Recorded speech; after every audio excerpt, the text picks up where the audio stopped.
আজ আমি যেই খাবারটা তোমাদের সাথে শেয়ার করব বলে নিয়ে এসেছিলাম সেটা দেখে আমি খেয়েছি কম আর অনেক বেশি হেসেছি। কেন বলছি তোমরা দেখো, তোমরাও দেখে আমার মতনই হাসবে।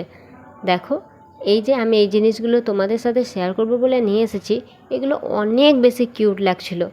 সত্যি কথা বলতে গেলে এটা খেতে একদমই ইচ্ছে করছিল না, মনে ছিল ঘরে সাজিয়ে রেখে দিই, কিন্তু রাখলে পিঁপড়ে উঠবে বলে আর রাখতে পারিনি। অনেক বেশি কিউট ছিল এগুলো।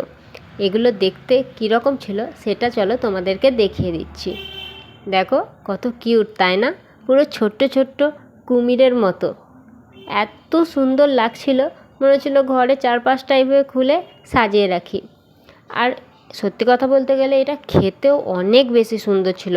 পুরো মিল্ক বার যেমন খেতে হয় পুরো তেমন খেতে ছিল এটা। আর দেখো, একদম মনে হচ্ছে ছোট্ট একটা কিউট কুমির। এটা দাম নিয়েছিল আমাদের এখানে মাত্র 5 টাকা করে। আমি ভাবছিলাম এটা নিয়ে একটু খেলে নিই, আর তাই এটা আমি পুরোপুরি নিচে নামিয়ে দিয়েছিলাম। যদিও নিচে অনেক ধুলোবালি আছে, নামানোটা ঠিক হয়নি, তাও আমি নামিয়ে দিয়েছিলাম। চলো এটা টেস্ট করে দেখি এটা কেমন খেতে। আগেই বলেছি অনেক বেশি সুন্দর খেতে, পুরো মিল্ক বার। হ্যাঁ সত্যি